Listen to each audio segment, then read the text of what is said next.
Welcome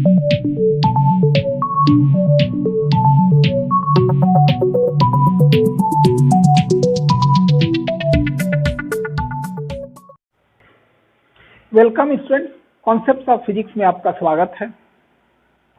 class 10th के physics में हम लोग करंट इलेक्ट्रिसिटी देख रहे हैं, जिसमें आज हम लोगों को देखना है हीटिंग इफेक्ट ऑफ करंट।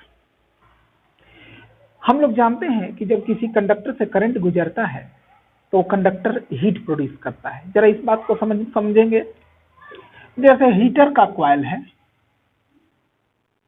इसका रेजिस्टेंस मान लीजिए R1 है और इससे आप करंट I पास कराते हैं, तो ये करंट जाने की वजह से, चूंकि करंट जब फ्लो करता है तो हीटर के कॉइल में रेजिस्टेंस होता है और रेजिस्टेंस में करंट को जाने में दिक्कत होती है, तो ये जो कंडक्टर है हीट हो जाता है।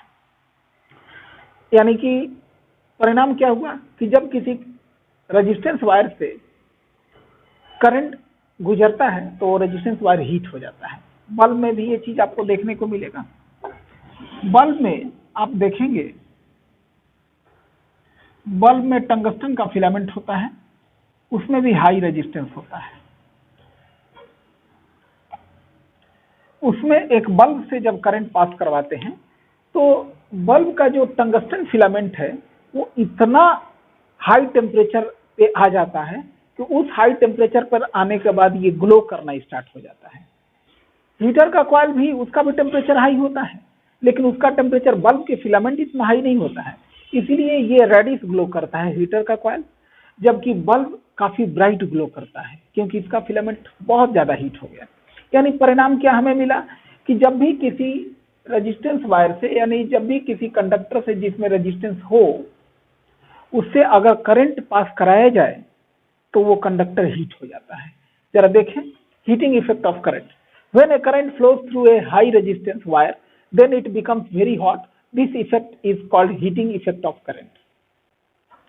Expression: heat produced in a conductor, number one, is directly proportional to the square of the current flowing through it, H directly proportional to I square. Number two, is directly proportional to the resistance of the conductor, लिख दे H directly proportional R. Number three, is directly proportional to the time for which the current is passed through it.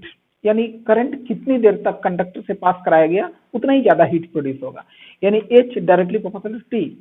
Combining the above factors, H directly proportional to I square RT, और proportionality हटाते हैं तो constant K लगता है। यहाँ एक बात ध्यान दीजिए, इस नियम को जूल ने दिया था, तो जूल ने जो नियम दिया था वो यहाँ कांस्टेंट लगता है 1/J I स्क्वायर RT, क्योंकि उस वक्त हीट का यूनिट हम लोग मानते थे कैलोरी।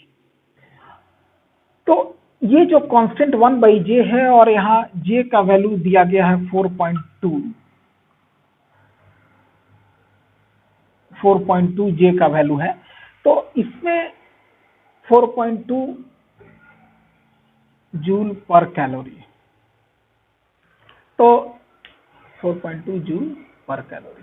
तो इसमें क्या है कि जूल ने कांस्टेंट दिया था 1/J और J का वैल्यू था 4.2, यानी उसमें था, उसका कहने का मतलब है कि इस फॉर्मूले का जब इस्तेमाल करते हैं तो हीट का यूनिट आता था कैलोरी। ध्यान रहे, उस समय हीट का यूनिट कैलोरी होता था, जूल नहीं जानते थे हम लोग। जूल को हम लोग जानते थे कि एनर्जी का यूनिट होता है, और हीट को उस समय जब जूल ने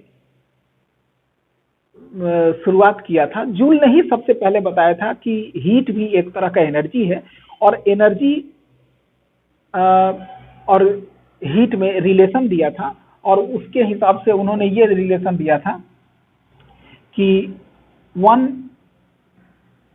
calorie is equal to 4.2 joule. ये रिलेशन उन्होंने दिया था कि हीट भी एक तरह का एनर्जी है, और अगर 4.2 जूल हीट एनर्जी होगा तो उसी को 1 कैलोरी कहते हैं। तो खैर क्लास 10th में हमें इस फॉर्म में नहीं पढ़ना है, और इस नियम को कहते हैं joules law of heating effect of current. तो क्लास 10th में हमें कांस्टेंट K देना है, और वहां लिखना है where K is the proportionality constant and its SI unit,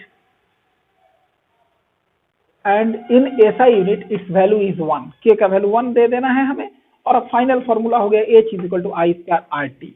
हमें जूल ही मान के चलना है कि ऐसा unit of heat energy is joule, heat को एनर्जी ही समझना है। तो ध्यानपूर्वक इसे देख लेंगे। ये मैंने ऐसे ही आपको थोड़ा एक्स्ट्रा बता दिया कि आगे आपको इस प्रकार पढ़ना होगा क्लास 12th में। इसको ध्यानपूर्वक देख लें, इसके आगे मैं कल बताऊंगा। धन्यवाद।